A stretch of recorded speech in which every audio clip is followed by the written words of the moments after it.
right, what was this today? Yeah, but I'm not in control of... No, I understand that, but who are these other 20 applicants? Yeah, but... No, who were the other 20 applicants? Well, one of your was your favourites as well. Alan Kirbishley, wasn't it? Why not take him back? Yeah, but you cannot expect us to go only with the... I mean, in no other club... Catch it. Mate. Just tell us the truth. Please just tell us the I told truth. you the truth, but nobody believes me, and so whatever... No, I'm not accusing you of lying, No, but... listen, I will explain you. How can... No, first, I want to business myself, right? First, how can you employ someone who doesn't have a work permit and announce them to the club and announce them to allow training to happen when they don't have a work permit? That's just crazy. And that today was, I've been following Charlton since I was 3, right? My dad took me when I was 3, I'm 34. 31 years, I've never ever seen anything as disgraceful as that. I'm sorry, I've never seen anything as disgusting as that. It was an absolute farce. Mate, we all feel the same. We're still working on championship. No, what are we going to do about it? Listen, can I tell can I say my side of the story? Because everybody is assuming that I lied, which I didn't. And everybody is basing it on statements on the website. I will tell you what happened. On last week, before the fighting game, the whole team has been negative. You know, there was no team spirit, so we tried to bump up the team. The boys went on a team building activity. I boosted them because it was also lack of confidence. And that's why I brought a positive message in the value review. Okay. After the game, you see nothing has changed. So I go home and I think, well, what are we going to do?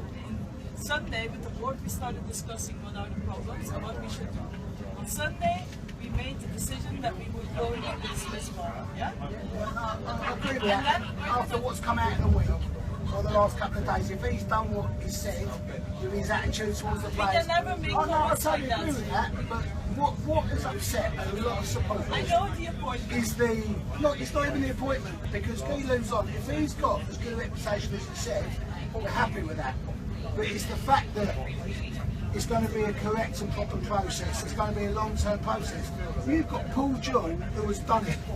No, please let me explain. You've got Paul John who's done it in the Championship, taking teams to the Premier League, knows this league. You've got Curbs who is a legend at this club. And I'm sure there's other people who apply for the job, who know the Championship, and who have moved teams forward. What is going on at our club is an absolute disgrace. That today, none of them players wanted to be there. Not one of them wanted to be there. It was absolutely... We left at half-time. I've never left the game at half-time. That was embarrassing. Now, what? And I understand that Bowden wouldn't take on the club unless he wants to take it forward, because he can earn more out of Charlton being in the Premier League than he can out of Liège being in the Champions League. He will earn more financially. So what is going on with the players he's bringing in? Because none of them players that he's bringing in are good enough. Why are we not bringing players in, and why are we lying to fans? Who lied to the fans? Tell me. Was it a long and thorough process that took a day? At Norwich, I hire drivers. I hire van drivers. No, I hire van drivers. No, listen to me. No, listen, sit down.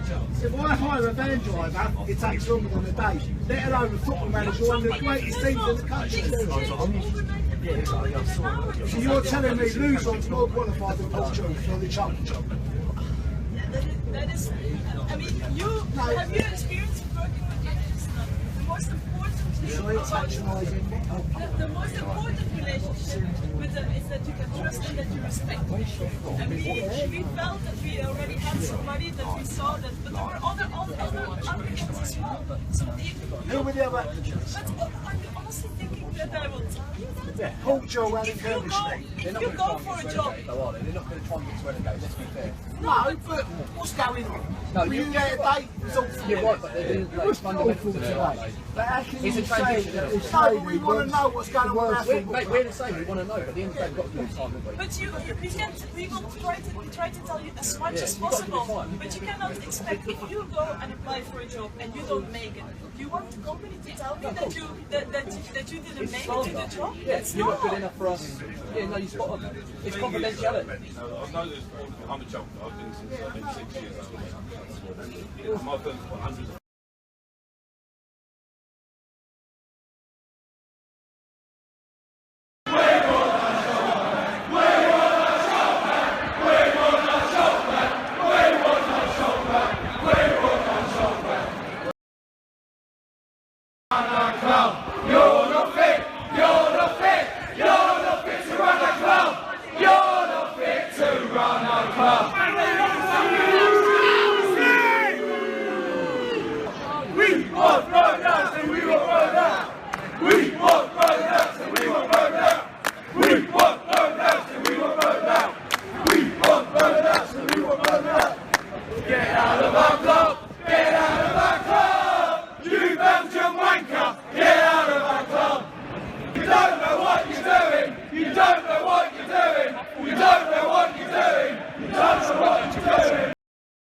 Welcome to the 72 review.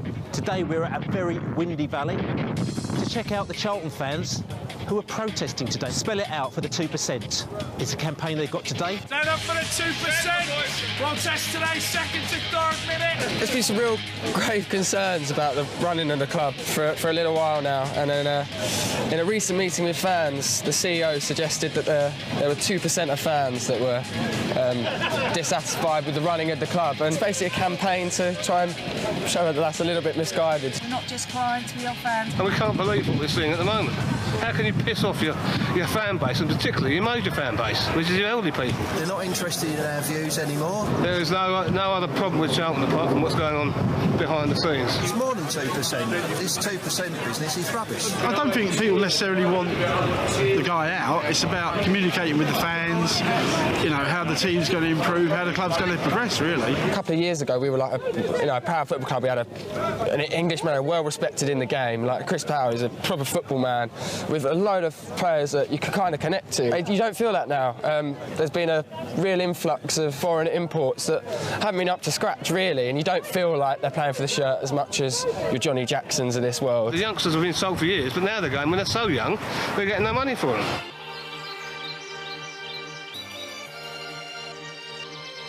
To the valley out today, brand new today. Forgetting about the results and thinking about the long-term future of this club. She says she wants to be a competitive championship side with Premier League ambitions is her little mantra. We see nothing to suggest that that's the case. My boyfriend set up the campaign. He's 18, I'm 18. We're all young and old are unhappy with it, so yeah, we need to change it. It's not just about results. I mean, this is off the back of 2 wins in a row. The fan base here has a real history of, you know, shaping the club, really, and it's sad to see them so disregarded. So we're in the valley, match is about to start, and 2 minutes in, we're going to have the protest for the 2% protest.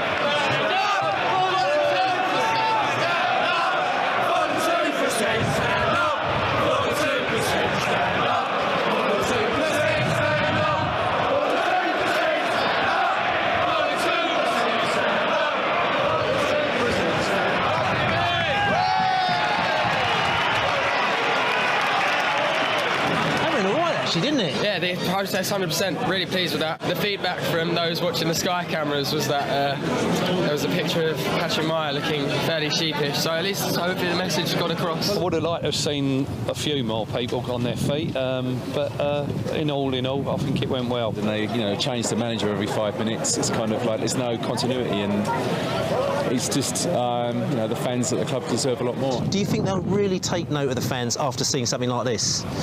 If he's got any sense, he will, because we're the lifeline of the club, aren't we? We're the blood of the club. You know, without the fans, he's not got a club. To be honest, when we're winning games at the moment, it still doesn't feel like the same Charlton winning games in the past, and it doesn't even hit me that much when we lose games at the moment because I'm so disillusioned by the whole thing. Game over at Charlton, but the protest, spell it out for the 2%, actually went really well. The organisers were really happy. Fans got behind it. We're in the north stand back here. At the bottom, they all stood up. At the top, they all stood up, and they all chanted because they knew exactly what they wanted. Result didn't go according to plan either. And so there's a lot of things that are going to happen that Charlton's got to change. They want their club back. Fans don't feel happy. They don't feel connected to the club. Owners got to listen to them. We'll see how it goes from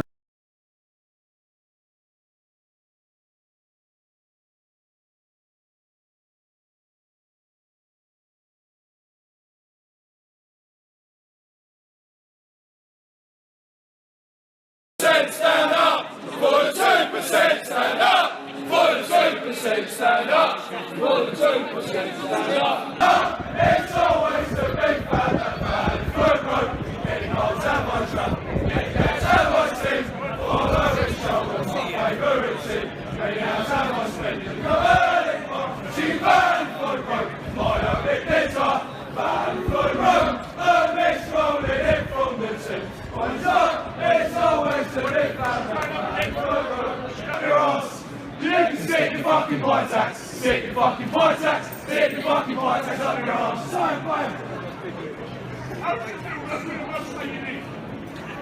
Support the fucking thing, fuck the office. Support the thing. Fuck, don't waste your time for that. Support it, you got a good team. It doesn't deserve to be where it is. I tell you that. We ain't a good team, we lose 3-0 every year. I know, I go through on that part. Just going to win tonight. Listen. I wish to win, but if you win, I'm happy anyway. Is it for sale though? Can we buy it off you? Good team. Go on. Can we buy it off you? You give excuse to the players to play shit. You have to play sometimes. Understand? There goes the fucking team. What, is he not allowed to talk to us? Don't involve this. Give it to him. Give it to him. Belongs to the fans, not to them. Yes! We love Cellino! We love Cellino! We love Cellino! We love Cellino! Stand up! If you want them out, stand up! If you want them out, stand up! If you want them out, stand up! If you want them out, stand up! If you want them out, stand up! If you want them out, stand up! If you want them out, stand up! If you want them out, stand up! If you want them out, stand up! If you want them out, stand up! We want a manager! We want a manager! We want a manager!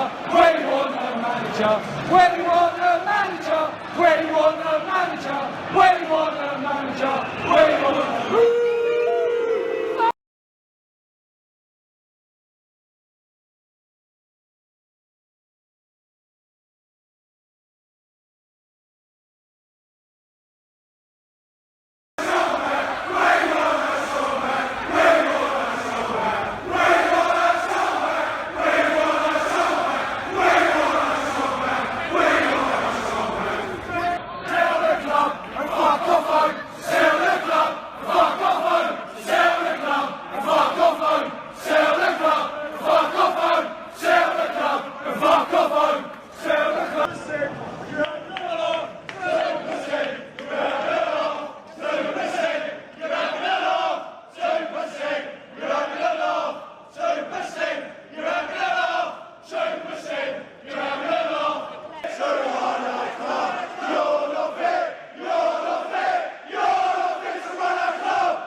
Off the field, real unrest. There were fans' protests before and largely afterwards, as we can see here on this footage on social media. Do you have sympathy for the fans?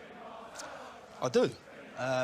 Obviously, I was there at the initial takeover, and it was only a matter of time before I moved on. There's been 4 managers since.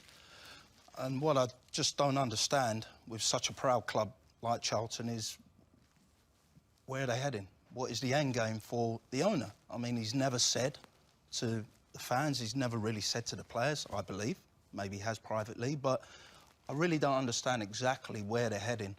And obviously now there's unrest with the supporters. And that, I think, is the question that the fans are asking. Disillusioned sat to the end of October, still not properly being replaced. An interim manager is in there, no chief scout, no director of football. If you're a Charlton fan, what are you thinking? Well, what you would think is you'd look at the setup when they're in the Premier League. It didn't go too well. I was fortunate enough to bring them back up, League One champions. We started to get the club back to exactly where I felt the fans wanted to be. The infrastructure was there. There was plans for a training ground, which I believe are still going ahead, but the fans don't want that. What the fans want is a team that they go and see week in, week out, home and away, trying to progress, trying to actually get to somewhere which, you know, as everyone knows, when you're in the Championship, you want to be in the Premier League. And I just feel they feel there's no direction. Good people, decent people, but they've lost a lot of very key people, not only on the playing staff, but also just the way the club's run. And now the fans are, you know, they're going to vote with their feet. They really will. And it'll only be a matter of time before they boycott games. As part of these protests today, I think we're just going to see now the fans were chanting your name. I don't know how that makes you feel. You're clearly, just listening to you, very passionate about this club. It's quite a good timing that I'm hearing that. But, well, I mean, they obviously know it's a club that's been a large part of my life, in my playing career, and also as a coach and a manager. Would you go back to try and sort this situation out, if they wanted you to? Possibly. Would things have to be different? Well, I would say you cannot walk in having 4 managers in just over 18 months. Nothing's changed, and actually it's deteriorating.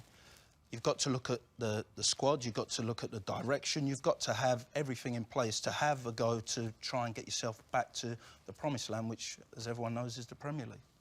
Right, this clip isn't very long, but it's very important. Listen to this.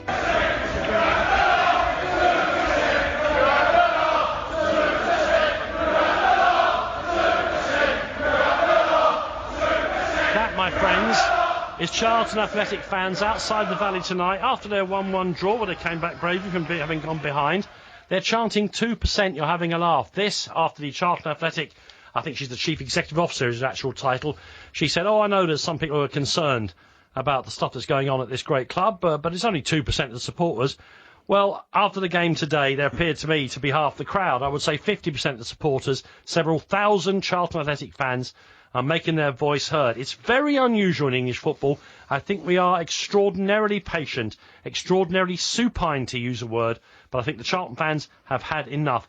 Let's find out what's been going on, what did go on today, and what will be going on. Rick Everett is the editor of the Voice of the Valley. He's one of many people who've worked towards this day and who've helped organise what went on. I'd like to say he joins us now on the season ticket. Good evening, Rick. Good evening to you. Rick, I know you're busy, so thank you very much for taking time to talk to us. First of all, talk to us about the day's events. What happened today at the Valley? 2 major protests, one before the game, the latest in a series of protests before the game. For the first time today, we encouraged fans to go back after the game. And for an hour after the game, there were a substantial number of people outside the West Stand letting the board and the hospitality guests know exactly what we think about what's going on down there. Well, that's why I chose that particular chant, because she will not be able to come now with a straight face and say it's just 2% of the Charlton fans who are unhappy. Well, it's only a very small part of the rubbish that she's talked in the 2 years she's been in the job, I'm afraid.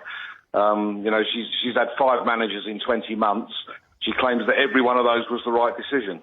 You know, I think most clubs where you've had 5 managers in 20 months, you think something rather strange was going on. It's not possible, is it? The five right choices in 20 months. Well, they haven't all gone to Manchester to manage Manchester United, have they?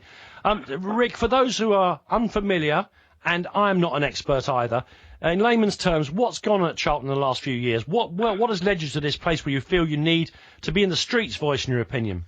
Well, there was a takeover 2 years ago today, I think it was, by a Belgian billionaire He runs a chain of football clubs. He was formerly the owner of Standard Liège, who he sold in the summer, but he owns a number of other clubs across Europe.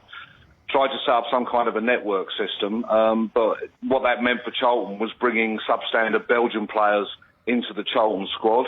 That led to Chris Powell's departure. We've since then had a succession of mostly Belgian managers. One of them had just managed in Belgium and was actually Israeli. He's filled the club with Belgian staff and Belgian coaches, and a lot of the tactical advice and scouting operation comes from Belgium. Well, let's be fair, Rick. Belgium are the #1 team in the world, and Spurs are doing very well with a load of Belgians. It's not about the Belgiumness, is it? It's about the quality of the people you're bringing in. Well, I think you'd have to say there's a lot of good football people in Belgium, but are all the suitable candidates for Charlton likely to come from that very small country? Seems unlikely to me, Rick. It does seem unlikely to us as well. OK, so tonight you had hundreds, if not thousands, outside the ground. I don't know what the official estimate is. Well, certainly 4 figures. Thank you very much for putting us right about that. I understand it was orderly and it was good-natured, but they cannot fail to have noticed that the how can I put it, the peasants are at the gates. What would you hope the club would do in response to the growing unrest in the ground? Well, I think the fans are now pretty clear that this ownership cannot continue. They would have to change direction by 180 degrees from where they are now, and they would have to demonstrate that they're ambitious for the club, because we all think, and some of us have thought for the last 2 years, that their main ambition is to farm players, that they've no real intention of pushing Charlton forward within the pyramid structure, that actually what they want to do is produce young players, buy in foreign young players and sell them on at a profit, and they're not really terribly interested in results in the meantime. Their problem is they're going to be in League One, they're going to lose millions of pounds as a consequence, they're going to lose a big chunk of the support, and what they're doing is just untenable, really. Is there any sign, Rick, that these players could be farmed out? Are they, because the league position suggests with so many coming into the club, that might not be the case. So I find it difficult to why certain individuals at certain clubs accumulate loads of footballers. I guess they hope that one might be worth 20, 30 million in a few years' time and they own part of him. But I see so many footballers going around the leagues that are not good enough. We've seen some very good young players come through the ranks of Charlton in recent years. Diego Poyet would be one. Yeah. Joe Gomez, who's gone to Liverpool, and now we've got Ademola Lookman, who I think everybody recognises in the game is an outstanding prospect. You know, he's played about 5 games for us so far. We're just hoping that the owner doesn't sell him during the January transfer window. So there are young players, and Charlton have got a good youth set up, but he's got no understanding, I think. He's brought in lots of players on the cheap from across Europe. Yeah. Those players are not equipped to play in a 46-game championship season, and that's shown by the number of injuries we've had. So we're ending up with very large numbers of young academy Charlton players, some of them very talented, coming into the team. They don't have the requisite experienced players around them, and they're managed by somebody who's come from a third division Belgian club. Now having picked you up on the Belgian thing, I'm now going to support you, Rick, by saying the problem is, unless you absolutely have done your homework, the temptation is to believe that the second tier of English football, as the second tier in every other country is, might be a bit of a doddle. The problem is, it's the hardest league in world football. You can't be bringing in any old footballer, any old Johnny, Johan, wherever they're coming from, because they won't thrive in the Championship. I think that's absolutely right, and I think that's been demonstrated amply by the experience of Charlton over the last 2 years. And what he will now do, and he's done in previous years, is he will bring in British players for the last 4 months of the season. He'll bring in people who are out of contract, people who haven't got a club. Last year we signed 3 players after the January transfer window who were out of contract. Free agents, Yeah, and they did a job for us, but it's all about doing it on the cheap. And then, even if we stay up, which I have to say at the moment doesn't look very likely, we'll be back to the model in August. We'll have the same old rubbish coming in, and I'm afraid we'll be back having the same conversation next year, which is why he's got to go. All right, congratulations, Rick, on at least getting the people into the streets and in an orderly fashion to have their voice heard. Absolutely. But in the modern world, where these clubs are not owned by the local pork butchers, you can't boycott their products. What now can you do? Because these people are so remote from our football clubs. I think they'll find that we can make the club unmanageable for them.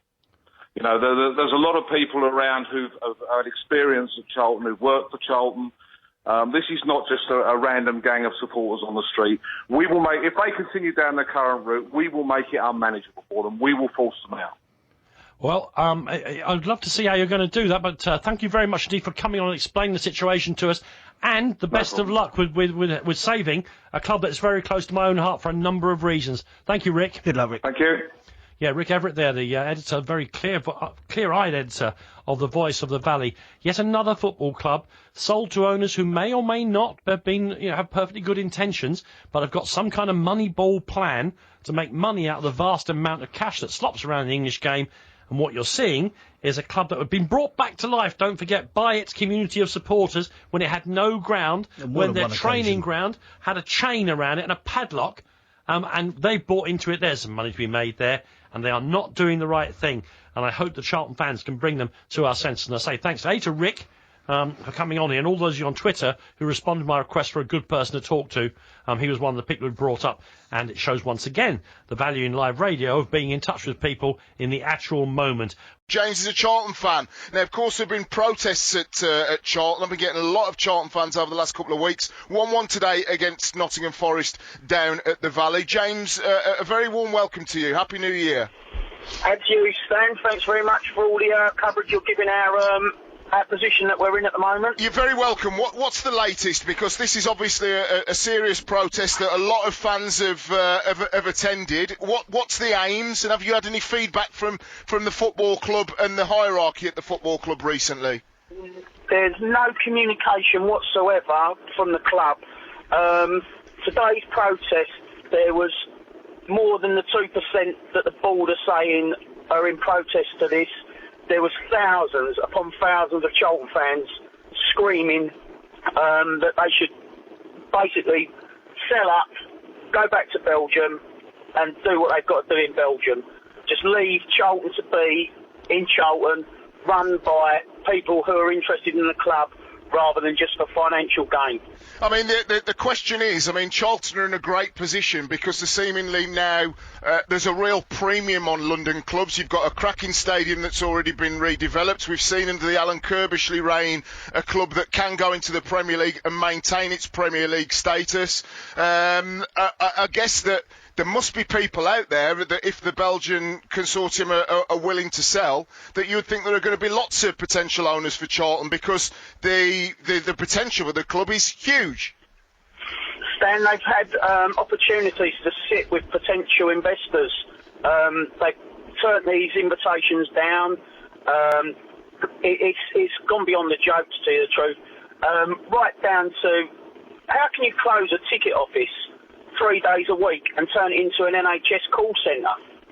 We've got an NHS call centre in our ticket office, so we can't buy tickets to get supporters through the doors. So, all right, just hold on there. Let's get John, who's a Charlton fan. He's been on the protest as well. He's from Exeter. He's been at the protest today, so he's come a long way. John, good evening. Yeah, hi Stan. You've heard James there. There's a lot of you that have turned out, and you think that once this starts to have legs and a bit of momentum, you don't know as supporters where this could end. I guess that you want some either reassurances from the board that they know what they're doing, which doesn't seem to be the case over the last 12 months, 2 or 3 years. Where does this end for you as a Charlton fan? Are you going to continue to protest? Absolutely, I will, Stan. I will continue to attend protests if they're arranged outside the ground. I think the chief executive is one of the main problems. It's well documented that we've got an absentee owner in Belgium who never attends the games. That's Roland Duchelet. But the chief executive, Catherine Miere, has got to take a lot of responsibility for what's happening there. Unfortunately, she's simply a puppet. She's just a mouthpiece. But recent pronouncements, the caller that's on the line alluded to potential investment coming into the club. That negotiations there have been handled by the club and Catherine Miere in a totally unprofessional way. That's not proper business-like. They haven't taken the correct steps to at least listen to what these potential investors have to say. So you believe that there are plenty of people there, given a little bit of encouragement, that are more than happy to take Charlton Athletic forward and buy the club. This isn't a club that isn't attracting potential inward investment. Absolutely. You've mentioned the London location, which of course is absolutely significant. I think the Belgians have made an ill-judged purchase of Charlton at a time when they're going to be coming up against competition potentially from West Ham in the Olympic Stadium in terms of support. And that's the other major point I wanted to make is that Catherine Miere totally misunderstands and does not understand Charlton Athletic supporters. When we call Charlton our club, we're not saying that we own the club. Clearly we don't. We don't own. But she seems to think that the ownership of the club gives the owners absolute entire right to do what they like and to treat the supporters. She actually calls them not supporters but customers. Dear, oh and dear. in a recent interview, she in essence attacked the supporters for their what she called weird behaviour in being that dedicated. Now we have a great attachment to the club. Many people over decades, in my case, over 50 years of supporting the club. I think it's an insult to be called a customer with no real interest in the club when I have a deep emotional, as do many thousands of others, deep attachment to the club. She has no understanding of this seemingly whatsoever at all. John and James, thank you very much. I completely agree with you, and long may the protests at Charlton continue. Let's get Ollie, who's an Charlton fan. We've had 2 Charlton fans on today already that have been to the protest. Great to see them pop up on Call Collymore, because I'm a huge fan of football clubs being owned by fans, and if they're not owned by fans, to at least they feel they can do something to have their say. They are not customers. They are not punters. They are people that have been going way before a lot of these owners come, and they'll be there way after a lot of these owners go. Ollie, good evening and welcome to Call Collymore, pal. Hello, Stan. Thanks for having me on. You're welcome. Yeah, I just want to say, really, I mean, the 2 Charlton fans before have really eloquently expressed the situation, so I'm going to find it hard to keep up with them. But I think today is the first time in, God, quite a while that I've been so proud of supporting the club through our supporters and their action today, showing our dissatisfaction about the way the club is run. I mean, people seem to forget, how well run as a club we have been, I said it about 3 weeks ago. Charlton was the poster boy. I mean, we talk about Crystal Palace now, spent a few quid. We talk about Leicester, Thai owners, spent a few quid.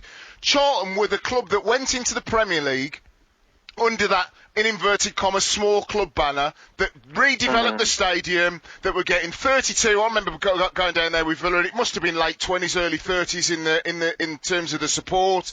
A proper noise down there at the Valley, and a club where you could go, this is what other clubs should be copying. So I think there's a lot of people that have got a lot of sympathy. The question I would ask you as a supporter, as a Charlton supporter, do you feel as if you can do nothing? Is that where it's got now to be a Charlton fan? Because, again, as an Aston Villa fan, we've got a Bolton fan coming on and say, I don't feel as if I can do anything. Because there is no direct communication with particularly owners that don't go to games, that they sit in Belgium or the United States. Did you feel impotent before today's protest? No, Stan, because we know as Charlton fans we have a history of fighting for what we want. We fought through local political channels to get the Valley back. So we know as supporters we can do it. We know we can get what we want. And it may take time. It may take a few months. It may take a few years. But we've already seen recently in the past week that a former chief executive who done wonders for the club in our Premier League years, Peter Varney, has already inquired about potentially investing in the club with a Kuwaiti investment group. So we know that's there. We have plenty of avenues. We have brilliant, young-minded, but also innovative thinking supporters who can make up banners, advertising campaigns. Social media is so important nowadays as well. We have that on our side.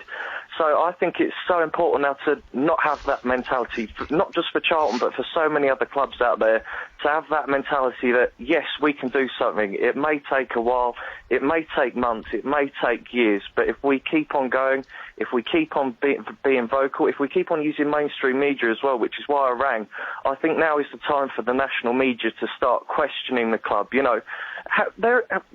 You can't have a club who says we've appointed this guy, regardless of what division he's from, and say he's an interim manager, and then lie to supporters. He's been in charge now for nearly 3 months, and there's been no sign, there's been no indication, there's not even been a statement since Guy Luzon was sacked about the search for a new manager. You know, that's deceiving fans, that's insulting. Even if you call them customers, you can't rely on them to come back if you're lying to them so much. But now is the time for national media. We're an important club in Football League history, in English football history, for the chance we've given to managers like Kirbishley, for our role in tackling racism in football, our role in bringing through brilliant young British players. Now's the time, not only for us as supporters, but for the national media to ask these owners, give us answers, tell us where we're going as a football club, and proper answers as well, because the situation has changed with Charlton. You know, Standard Liège was sold, and we all thought that we were a network club and we were going to receive players from Liège to help our cause. Similar to Watford, that's how a network club should be run. But Liège have been sold. We were going to be run as a club that were going to play within the financial fair play rules. Those have been softened since QPR's situation changed when they were relegated. And we haven't really been given sort of true, veritable answers about where we're going. We're given sort of fake figures about money spent on players. We've been selling youth players for cheap. For example, Joe Gomez, $3.5 million for him. That's a joke in my book, and I'm sure we'll let Ademola Lookman go very soon for a paltry amount of money as well. Sadly, that is the way we feel, and that shouldn't be the case. Absolutely. We were told that we were going to keep young players for as long as possible and maximise their potential. But since, as I presume another commenter has said, Catherine Mayer has said at a web summit, and again, God knows why she's there. I watched it. I mean, Ollie, I'm going to have to quick there because we've got lots of callers. Thank you very much for your call. I watched the Katrina, whatever her name is, web summit. And again, it's corporate speak. It's talking about brands and where we want to pitch the club. It's cobblers is what it is. If it looks like the Emperor's New Clothes, if they come in with an accent from a place and sound and look as if they have no idea about football, you know, there's a lot of parody accounts that kind of, you know, the USA soccer guy, and he talks about, you know, Liverpool Hotspurs have beaten, you know, Arsenal super good. That's the way that they genuinely speak and the way that they feel. They feel they're coming into a franchise system, not one that you can go up and down, and the reckless spending and the reckless culling of youth systems. And again, if you're a Villa fan listening to those Charlton fans, sound familiar? That's done me that. Go on, Mike. Hello there. Good evening, gentlemen. Happy New Year, guys. Happy New Year, Mike. Guys, I just wanted to phone up to tell you, if you don't know already, about what's going on at Charlton at the moment. Obviously, if you look at the tables, we're very, very low down, but we are a complete joke of a club at the moment. We were taken over 2 years ago by a billionaire from Belgium called Roland Duchelat, and he last came to watch us in October 2014. So he just doesn't come to the matches, and he doesn't really know what's going on. When we first got taken over, I was open-minded as anybody. You know, I was thinking Kevin De Bruyne, Vincent Kompany, Romelu Lukaku, all great Belgian players. And I thought, yeah, we'll have a bit of that. But that is not what has happened at all. We've had complete opposite. It's been absolute dross, and it's just got worse and worse and worse. I don't know if you know, but our CEO, Katrine Meyer, is 30 years old. She's got no previous experience of British football. As far as I'm aware, I'm not sure if she's got experience of running a football club. But the decisions that are being made are just shocking, really, really bad. We seem to be letting our best players go on the cheap. We've let sort of key players go in the past, such as Michael Morrison, who we gave away to Birmingham. We let Jan Kermagant go for a very cheap fee to Bournemouth. Dal Stevens, the list goes on and on. There's just so many bad decisions being made. It's quite staggering, really. And I do think the media should take more attention. I know that the lower clubs are not as high profile as all the Premiership clubs where all the money is and stuff, but it wasn't that long ago. We were a decent, well-run family club, you know, a lot of tradition, and it's just all falling apart. Our current manager, I don't know if you've heard of him, his name is Karel try. He was previously managing a mid-table Belgium 3rd division team that I'd never heard of. He's just got no respect. The fans don't respect him. We've never heard... We want a British manager, somebody that you've heard of that's going to galvanise the fans. There's plenty of passion at Charlton. The numbers are not, terrific, but the fans have been pretty loyal, shall we say, travelling home and away. But this guy's just not up to the job. He's just incompetent. Seriously, absolute incompetence. It sounds like a real problem, Mike. I'm really pleased that you shared that with us tonight. And it's so sad, isn't it, Rob, when you see a club like Charlton, the Premier League club for so long, club with a fantastic support, who have been down in the depths and fought their way back up again as a club. And you hear some of the horror stories about the way that club's being run at the moment. It's frightening. There was a protest list, wasn't there? But the people who pay the price are the poor souls who pay the money every week. Totally agree. Who are that loyal, they'll keep going through thick and thin, and they get the thick end of it.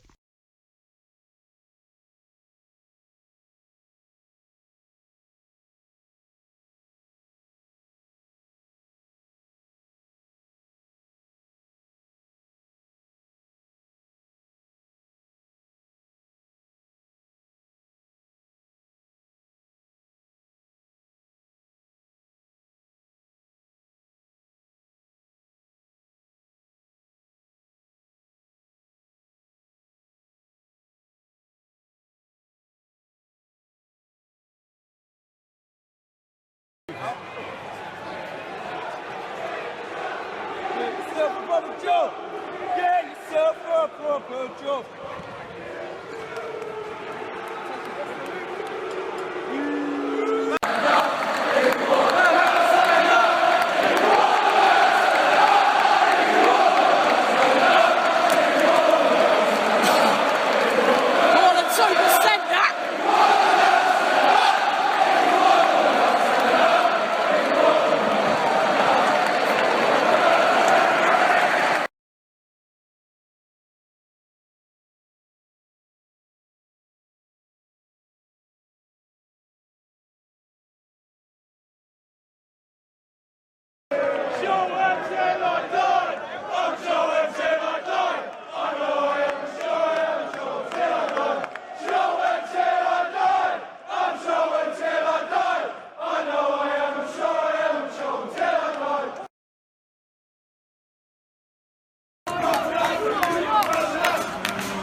Club communicated a few things during the week coming out of a fans forum, amongst them that Riga, they think, has the knowledge and experience to get the club out of trouble. On Roland Duchâtelet, well, he might not go to the games, but he sees them all, he's invested money, so he's not walking away. The fans might not be behind the hierarchy, they are behind the team, and we saw at the end of the game as well, the team very much with the fans. They went to thank them to try and stick together, I guess. Yeah, well, the club has always been built on that, the relationship between the fans and the team. And they've obviously been very unhappy recently But if they put in performances like that, Jose knows the league, which is important. I think the people and managers that have been in before, previously, didn't know the league. He knows the league. He's been, even though it was half a season, he knew exactly what they needed to stay up. And they're going to have to do that again.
Charlton at home, there's no more I require. Singing Valley Floyd Road, my only desire. Where is Ronaldo? Where is Ronaldo? Where is Ronaldo? We won't run out! We won't run out! We won't run out! We won't run out!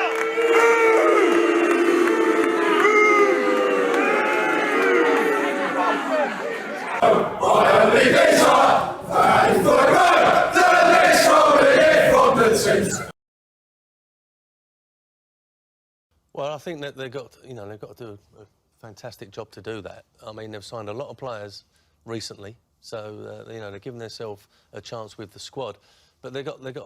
It's not just that they're the bottom of the league. They've got this fan situation as well, where the atmosphere at the Valley isn't what it should be. It's very, very difficult for the players to play under that pressure.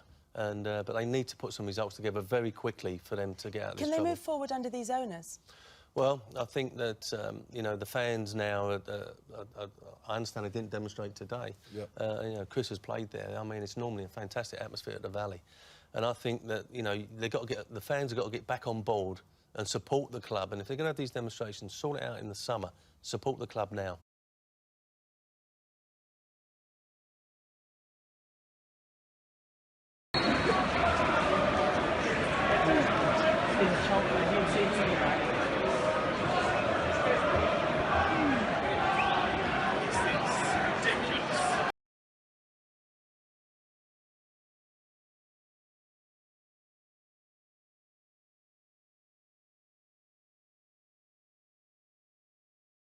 I think there's one of the things that's coming out. I think there's perhaps a little bit of a misunderstanding about football fans in this country generally.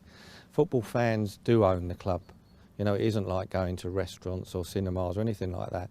They have an emotional attachment. It's their club. They don't see themselves as customers. They see themselves as fans, and you cannot break into that emotional attachment. They often say that first game you ever get taken to becomes the club that you actually support. And that's so true. And I think once people feel that's under threat, whether it's at Leeds United or whether it's at Charlton or wherever else, then you have a very difficult job in persuading those fans to get behind the team, because the whole thing becomes a sideshow, and it's disruptive to the club. What you want is a stable club. We go back to having the manager that's there for a period of time. You go back to there being a good feeling around the training ground, that fans are coming there with a smile on their face and thinking about only one thing, which is cheering their team to victory. You start to eat into that, and it all starts to become disruptive and protests and all the like. And it's not good for the club generally. It doesn't help the situation. And that's why this position has got to be resolved sooner rather than later.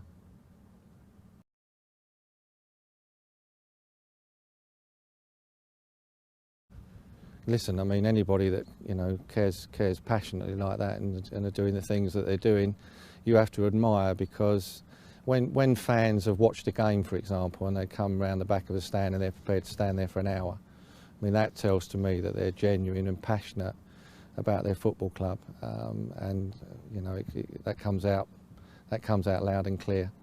But at the end of the day, we all have to accept anybody that owns a football club in this country, whether it's Cellino at Leeds or whether it's Roland du Châtelet at Charlton. If they don't want to sell, they don't want to sell. And that certainly is the message coming out. Obviously, I'd hope that would have changed, but at the current time, it looks as though it's not going to.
Potentially be disrupted in all manner of ways, and first of all it has been by a flurry of black and white beach balls.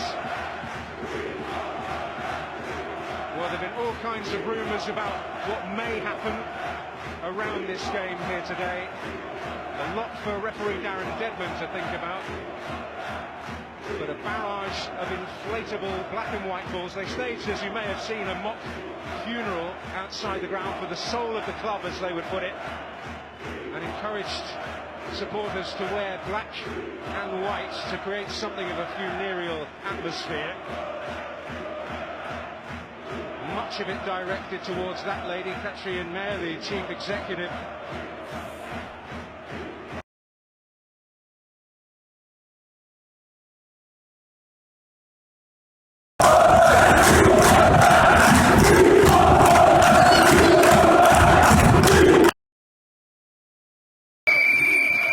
There appears to be a lot of whistles being blown in the valley.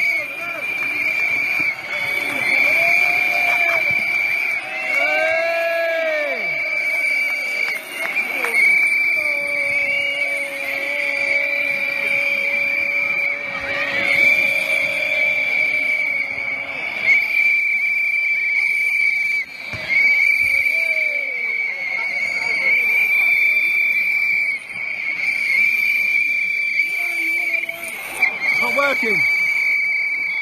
Middlesbrough on the attack.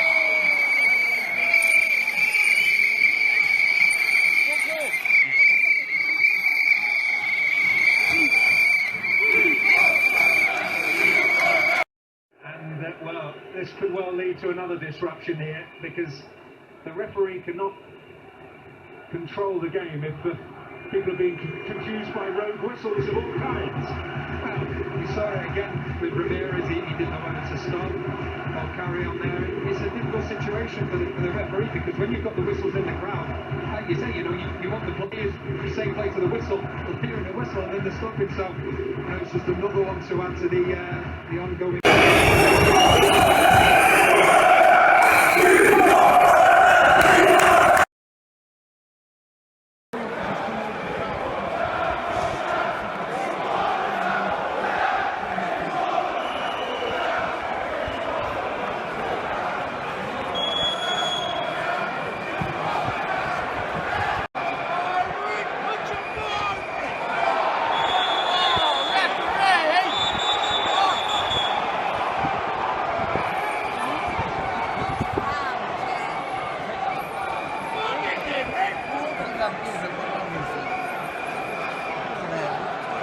You're not going to